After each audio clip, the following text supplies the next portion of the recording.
Okay, آگے بڑھتے ہیں بھائی. نعیم تیاگی صاحب، ارے آپ تو ہم سے مل چکے ہیں، ماشاء اللہ، میں سمجھ گیا. ٹھیک. السلام علیکم ورحمۃ اللہ وبرکاتہ. وعلیکم السلام ورحمۃ اللہ، کیا حال چال ہے؟ جی زبردست، الحمدللہ. خیریت سے ہو آپ بھی مفتی صاحب جی؟ الحمد للہ. جی مفتی صاحب جی، میرا سوال یہ ہے جی، جیسے یہ جو کریٹر ہے اللہ تبارک و تعالی، اس نے ٹائم کو کریٹ کیا، یعنی مخلوق ہے ٹائم. تو میرا سوال یہ ہے، جیسے دو دو جوان آدمی ہے، یعنی دو سینیریو بنا رہا ہوں ایک مثال کے طور پہ. تو ایک آدمی بیمار ہوا 5-6 سال بعد میں، اسے ٹائم کے اعتبار سے اس نے صبر کیا تو ٹائم کا ریلیٹڈ صبر ہوا. دوسرا آدمی نے جیسے جوان ہوا 25 سال کا، پھر اس کی گزشتہ سال گزر گئی تو پھر رفتہ رفتہ پستی میں چلے گیا، یعنی بڑھاپے میں. تو وہ جو جوانی کا اس نے ٹائم گزارا، اس نے اس کا شکر ادا کرا. تو میرا سوال اس میں یہ ہے، جب آدمی کا ٹائم تے صبر کا تعلق ہے اور شکر کا تعلق ہے، تو جب ہم میٹا فزیکل ورلڈ یعنی جنت جہنم میں چلے جائیں گے، جو جب ایک آدمی جہنم میں جائے گا، کیا وہاں بھی جہنم میں کچھ چند سال جیسے اس میں آیا کہ بھائی کلمہ پڑھنے والے پہ کچھ عذاب ہوگا، تو وہاں ہم صبر کا وہ ٹائم ہمارے پہ وہ ہوگا، اپلائی ہوگا وہاں صبر؟ جیسے یہاں سے ہم نے 5 سال بیماری میں کٹی، ایسے ہی وہاں ہاں، سے کچھ کٹ گا، تو صبر کا ہوگا وہاں ہمارے میں. اچھا دیکھیں، اس دنیا میں وہ دار العمل نہیں ہے، وہ دار الجزا ہے. دار العمل کا مطلب یہ ہے کہ آپ یہاں کام کریں گے اور دین کو فالو کریں گے تو اس کا ریوارڈ ہوگا اور اس کا نتیجہ نکلے گا آگے جا کے. دار الجزا کا مطلب ہے کہ اب نتیجہ نکلے گا یہاں. دار الجزا کا مطلب وہ جگہ جہاں انسان کو ریوارڈ ملنا ہے، جزا ملنی ہے، ثواب ملنا ہے، یا اس کا جو بھی پنشمنٹ ہے وہ. تو ایک آدمی کو جہنم میں ڈال دیا گیا. اب اللہ تعالیٰ نے اس کو جہنم میں ڈالا 5 سال کے لیے مثلا. تو وہ یہ کہے کہ ٹھیک ہے جی، میں اس سزا کے اوپر صبر کروں گا تاکہ مجھے ثواب ملے. بھائی 5 سال اس کو بھی پتا ہے کہ 5 سال کے بعد مجھے جانا جنت میں ہی ہے.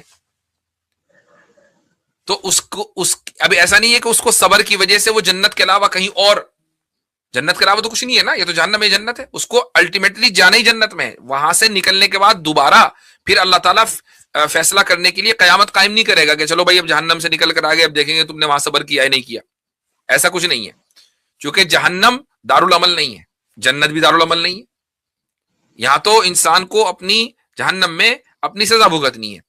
وہ صبر کر کے بھگتے گا، رو کے بھگتے گا، اس کے بعد آگے اگر جب وہ نکلے گا جہنم سے جانا جنت میں ہی ہے، دوبارہ حساب کتاب نہیں ہوگا. تو اس کا مطلب مفتی صاحب یہ صبر کا تعلق یہاں پہ نیکی تے ہے اور شکر کا تعلق بھی. اور تو وہاں پہ وہ جیسا آپ نے بتایا وہاں سے کوئی کانسیپٹ نہیں رہنے کا بھائی نیکی برائی کا، تو وہاں تو بس سزا بھگتے جنت میں جانا. سزا بھگت کے جنت میں جانا ہے. اللہ تعالیٰ اس سزا سے ہم سب کو محفوظ رکھے. آمین آمین. چھوٹا سا اس میں یہ ہے جو آپ نے ابھی بتایا روح کریٹ ہو گیا، اسے موت نہیں آتی ہے، تو وہ آیت ہے کل من علیہا فان. تو وہاں روح میں کیا ہوگا جی وہاں سے جب اللہ نے کرا؟ علیہا. اچھا، دوسری بات یہ، آپ نے بہت اچھا سوال کیا اور اس کا جواب میں تھوڑا سا ڈیٹیل میں دے دوں گا، بہت زیادہ ڈیٹیل نہیں. فنا اس کو دوسرے لفظ میں ہلاک بھی بولتے ہیں، یعنی فنا ہونا ہلاک ہونا.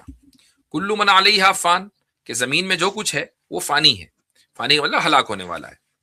اب ہلاک دو طرح کے ہیں، ایک ہے ہلاک دائمی اور ایک ہے ہلاک لحظی. لحظی کا مطلب ہوتا ہے ٹیمپریری.